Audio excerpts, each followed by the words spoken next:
Get a lesson from Savi Kannada grade 4. The name of this lesson is Veera Abhimanyu. So this is a story about the war in Mahabharata, the Kurukshetra war which took place between the Pandavas and the Kauravas, and Abhimanyu, how Abhimanyu bravely fought through the war. So let's look at the lesson now. ಕೌರವರಿಗೂ ಪಾಂಡವರಿಗೂ ಕುರುಕ್ಷೇತ್ರದಲ್ಲಿ ಘನಘೋರ ಸಂಗ್ರಾಮ ನಡೆಯುತ್ತಿತ್ತು. So there was a fierce battle which took place between the Kauravas and the Pandavas at Kurukshetra. 12ನೆಯ ದಿನ ದ್ರೋಣಾಚಾರ್ಯರು ಚಕ್ರವ್ಯೂಹವನ್ನು ರಚಿಸಿದರು.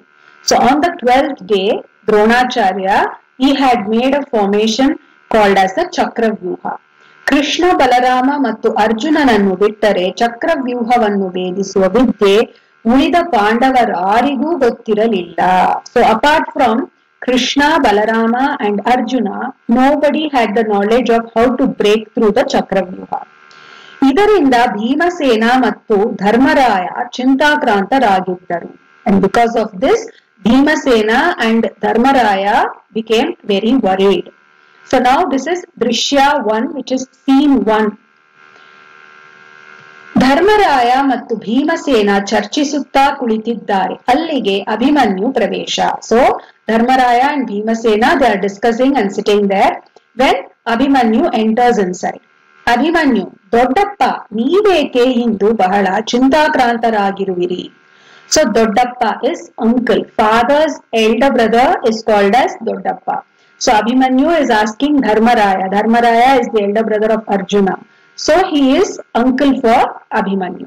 So Abhimanyu is asking him, uncle, why are you looking so worried? So for that Dharmaraya, ba magu Abhimanyu. So he is saying, come dear son Abhimanyu. ಇಂದು ದ್ರೋಣಾಚಾರ್ಯರು ಯುದ್ಧ ಭೂಮಿಯಲ್ಲಿ ಚಕ್ರವ್ಯೂಹವನ್ನು ರಚಿಸಿದ್ದಾರೆ. So today Dronacharya has made the formation of Chakravyuha in the war. ಇದನ್ನು ಭೇದಿಸುವ ವಿದ್ಯೆ ನಿನ್ನ ತಂದೆಯಾದ ಅರ್ಜುನ, ಶ್ರೀಕೃಷ್ಣ ಹಾಗೂ ಬಲರಾಮರಿಗೆ ಮಾತ್ರ ಗೊತ್ತು. So only your father Arjuna, Shri Krishna and Balarama, only these three people know how to break through the Chakravyuha. ಆದರೆ ಈಗ ಅವರು ಅನಿವಾರ್ಯವಾಗಿ ಸಂಶಪ್ತಕರೆಂಬ ರಾಕ್ಷಸರನ್ನು ಎದುರಿಸಲು ಹೋಗಿದ್ದಾರೆ. But now all three of them, due to some unavoidable circumstances, have gone to fight with the Rakshasa ಸಂಶಕ್ತಪ್ಪ. ಹೀಗೇನು ಮಾಡಬೇಕು ಎಂಬುದೇ ದೊಡ್ಡ ಚಿಂತೆಯಾಗಿದೆ. So now we are worried. We don't know what to do now. That is why we are so worried. Abhimanyu, ದೊಡ್ಡಪ್ಪ, ಇಷ್ಟು ಚಿಕ್ಕ ವಿಷಯಕ್ಕೆ ಅಷ್ಟೊಂದು ಚಿಂತೆಯೇ? So Abhimanyu is saying, uncle, this is such a small matter. Why are you so worried? Dharmaraya, ಏನು ಇದು ಚಿಕ್ಕ ವಿಷಯವೇ ಕಂದ? So Dharmaraya is all surprised and shocked. He is like, what? You think this is a small matter? ಪಾಂಡವರಿಗೂ ಕೌರವರಿಗೂ ಬಿಲ್ವಿದ್ಯೆ ಕಲಿಸಿದ ದ್ರೋಣಾಚಾರ್ಯರು ರಚಿಸಿದ ಚಕ್ರವ್ಯೂಹವನ್ನು ಭೇದಿಸುವುದು ಅಷ್ಟು ಸುಲಭದ ಕೆಲಸವಲ್ಲ. So he is saying, Dronacharya is a teacher. He is a guru who taught both the Pandavas and Kauravas archery, and he has made this formation. It is not so simple to break through this formation. Abhimanyu, ಚಿಂತೆಯನ್ನು ಬಿಡಿ ದೊಡ್ಡಪ್ಪ, ಚಕ್ರವ್ಯೂಹವನ್ನು ನಾನು ಭೇದಿಸುತ್ತೇನೆ, ನನ್ನನ್ನು ಆಶೀರ್ವದಿಸಿ ಕಳಿಸಿಕೊಡಿ. So Abhimanyu is saying, don't worry uncle, I know how to break through the Chakravyuha, and so please bless me and send me. Dharmaraya, ಅಭಿಮನ್ಯುವಿನ ಮಾತುಗಳನ್ನು ಕೇಳಿ ಮನದಲ್ಲಿಯೇ ಹೆಮ್ಮೆ ಪಡುತ್ತಾ, ಭೇಷ್ Kumara. So Dharmaraya, listening to what Abhimanyu says, he is feeling so proud in his mind, and he is telling to Abhimanyu, ಭೇಷ್ Kumara means very good, well, very very good.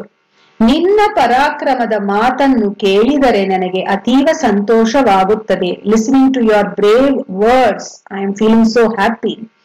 ನಿನ್ನನ್ನು ಪಡೆದ ನಾವೇ ಧನ್ಯರು. We are so fortunate to have you as our son.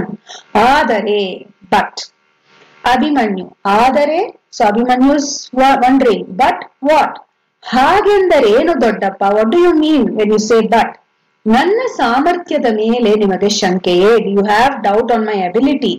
ನನ್ನ ಮೈಯಲ್ಲಿ ಹರಿಯುತ್ತಿರುವುದು ಕ್ಷತ್ರಿಯ ವಂಶದ ರಕ್ತ. In my body, the blood that is flowing is that of a warrior. ನಾನು ಜಗದ್ವಿಖ್ಯಾತ ಅರ್ಜುನನ ಮಗ, and I am world famous Arjuna's son. Dharmaraya, ಹೌದು ಮಗ, ನೀನು ಹೇಳುತ್ತಿರುವ ಮಾತುಗಳಲ್ಲಿ ಸಂದೇಹವೇ ಇಲ್ಲ. So Dharmaraya is saying, yes, whatever you are saying, there is no doubt about it. ಆದರೆ ಈ ಘನಘೋರ ಯುದ್ಧವು ನಿನ್ನಂತಹ ಬಾಲಕನಿಗೆ ಸಲ್ಲದು Kumara. But this is such a fierce battle that is taking place. Such a young boy like you, it is not the right place for you to go and fight. Abhimanyu, ಚಕ್ರವ್ಯೂಹವನ್ನು ಭೇದಿಸುವ ವಿದ್ಯೆಯನ್ನು ನಾನು ತಾಯಿಯ ಗರ್ಭದಲ್ಲಿರುವಾಗಲೇ ಶ್ರೀಕೃಷ್ಣ ಪರಮಾತ್ಮನಿಂದ ಕೇಳಿ ತಿಳಿದುಕೊಂಡಿದ್ದೇನೆ. So he's saying, I know how to break through the Chakravyuha. When I was in my mother's womb itself, I heard what Sri Krishna Paramatma said, and I know what to do. I know how to pass through and get into the formation, Chakravyuha formation. Nannannu harisi kalisi doddappa. So please bless me and send me, uncle. Bhimasena, bhale kumara, ನಿನ್ನ ಪರಾಕ್ರಮದ ಮಾತುಗಳನ್ನು ಕೇಳುತ್ತಿದ್ದರೆ ನೀನು ಚಕ್ರವ್ಯೂಹ ಭೇದಿಸುವುದರಲ್ಲಿ ಯಾವುದೇ ಅನುಮಾನವಿಲ್ಲ. So Bhimasena is now saying, wow, very good son, and I have no doubt at all that you will be able to break through the Chakravyuha. Dharmaraya, ಇದೇನು ಭೀಮಸೇನ, ನೀನು ಹೇಳುತ್ತಿರುವುದೇನು? ಅಭಿಮನ್ಯು ಇನ್ನು ಮಗು, ಅವನನ್ನು ಯುದ್ಧಕ್ಕೆ ಕಳಿಸುವುದು ನನಗೆ ಸರಿ ಕಾಣಿಸದು. So Dharmaraya is now telling to Bhimasena, what is this? Even you are talking like this?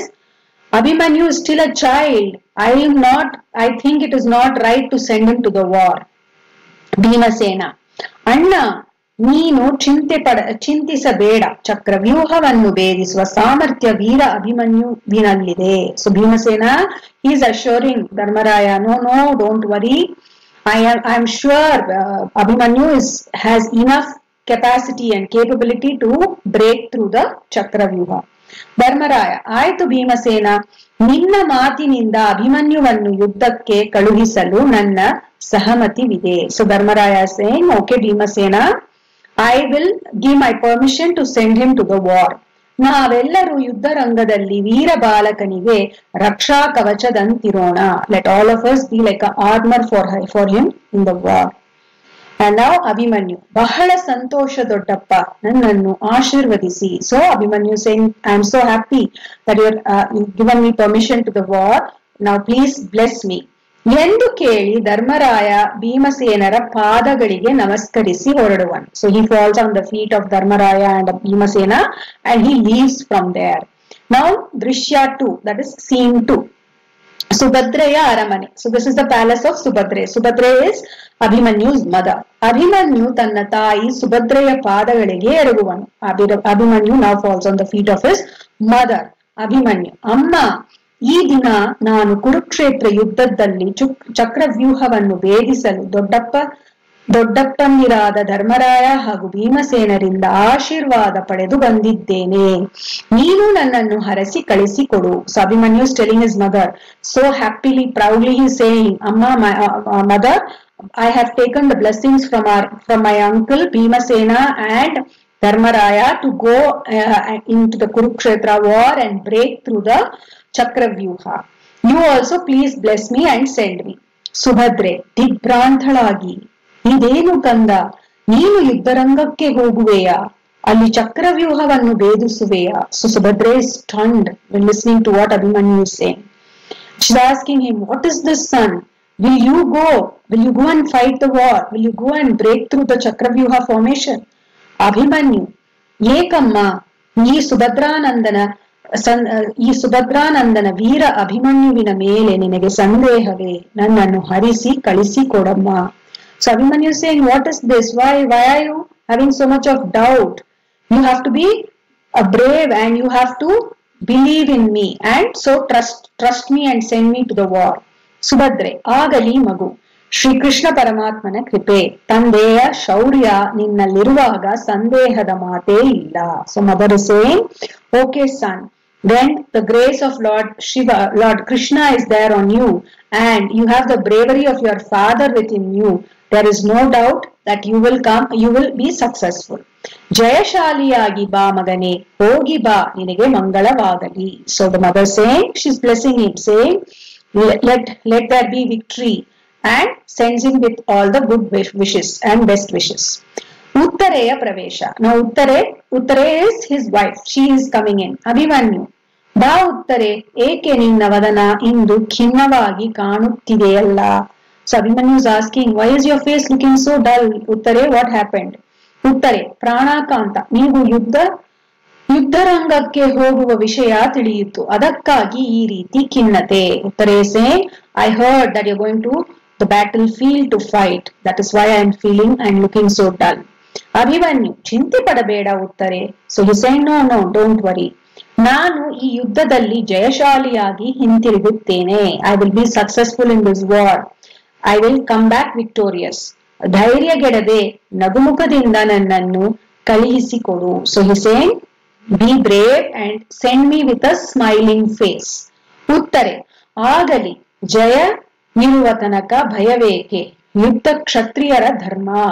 ಹೋಗಿ ಬನ್ನಿ, ಆ ಪರಮಾತ್ಮ ನಿಮಗೆ ಒಳಿತು ಮಾಡಲಿ. So ಉತ್ತರೆ saying, yes, okay, you go. Unless and until you are brave, then we don't have to be worried. We don't have to get scared.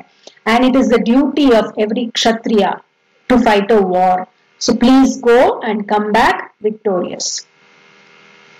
ದೃಶ್ಯ 3. Now this is the third scene. Abhimanyu ಸೂರ್ಯನಂತೆ ಪ್ರಕಾಶಿಸುತ್ತಾ ರಥವನ್ನೇರಿ ಯುದ್ಧ ಭೂಮಿಗೆ ಪ್ರವೇಶ ಮಾಡುತ್ತಾನೆ. So Abhimanyu gets onto his chariot and he is looking so bright and shining like the sun. And he enters the battlefield. Abhimanyu ಸಾರಥಿಯನ್ನು ಕುರಿತು. So he is telling his charioteer, Sumitra, ಅದೆಷ್ಟು ಬೇಗ ನನ್ನನ್ನು ದ್ರೋಣಾಚಾರ್ಯರು ರಚಿಸಿರುವ ಚಕ್ರವ್ಯೂಹದ ಕಡೆ ಕರೆದುಕೊಂಡು ಹೋಗು. So he is saying, take me quickly to the Chakravyuha formation which is formed by Dronacharya. I want to go there quickly. ಭೀಮನೊಂದಿಗೆ ಪಾಂಡವರ ಸೈನ್ಯವು ಅಭಿಮನ್ಯುವನ್ನು ನೆರಳಿನಂತೆ ಹಿಂಬಾಲಿಸಿ ಬರುತ್ತಿತ್ತು. And a part of the army along with Bhima came following Abhimanyu. They followed him like a shadow. Abhimanyu, ಬನ್ನಿರಿ, ಒಬ್ಬೊಬ್ಬರಾಗಿ ಬನ್ನಿ, ನಿಮ್ಮನ್ನೆಲ್ಲ ತರಗೆಲೆಗಳಂತೆ ತೂರಿ ಯಮಪುರಕ್ಕೆ ಕಳುಹಿಸುತ್ತೇನೆ. So Abhimanyu is now calling all the enemy soldiers. Come, ಬನ್ನಿರಿ means come, I'm going to blow you all away like dried leaves and send you to Yamapura. Yamapura means I will kill all of you. And Yama is what? God of death. So he's saying, I will send you to God of death. Drona, Karna ಹಾಗೂ ಇತರ ಕೌರವ ಸೇನೆ ಸೇರಿ ಅಭಿಮನ್ಯುವಿನ ವೀರಾವೇಶ ನೋಡಿ ಆತನನ್ನು ಮುಗಿಸಲು ತಂತ್ರ ಹೂಡುವರು. So Drona, Karna, these are all the Kauravas. So looking at the bravery of Abhimanyu, they decide that we have to kill him. And ವೀರಾವೇಶದಿಂದ ಹೋರಾಡುತ್ತಿರುವಾಗ ಕೌರವರು ಹಿಂದಿನಿಂದ ಬಂದು ಅಭಿಮನ್ಯುವಿನ ಕೈಗಳನ್ನು ಕತ್ತರಿಸುವರು. So when Abhimanyu is fighting so bravely, the Kauravas come from behind. They come from behind Abhimanyu and cut his hands. Abhimanyu, ರಣಹೇಡಿಗಳೇ, ತಾಯಿಯ ಹಾಲುಂಡ ಯಾವುದೇ ಕ್ಷತ್ರಿಯ ಈ ಕೆಲಸ ಮಾಡಲಾರ.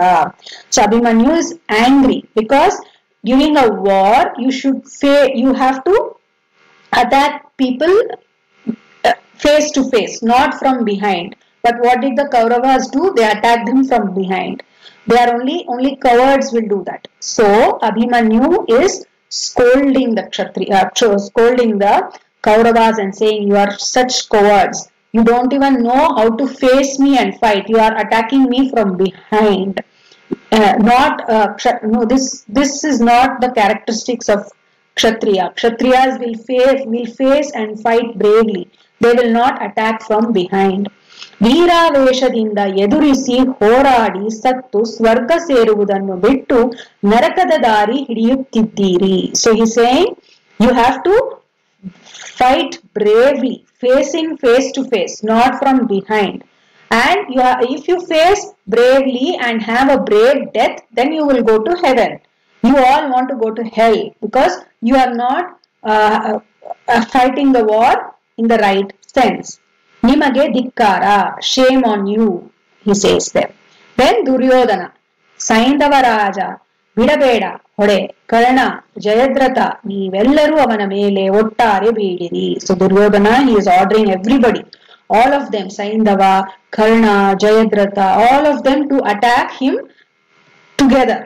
Okay, all at one time they are asking them to attack Abhimanyu. Abhimanyu ರಥದ ಚಕ್ರವನ್ನು ಕೈಯಲ್ಲಿ ತಿರುಗಿಸಿ ವೀರಾವೇಶದಿಂದ ಹೋರಾಡಿ ವೀರ ಮರಣ ಹೊಂದುವನು. So Abhimanyu, in spite of his hands being cut off, he takes the wheel of the chariot and he fights very bravely. But finally he dies in the war. He has a brave death in the war and he gets martyred in the war.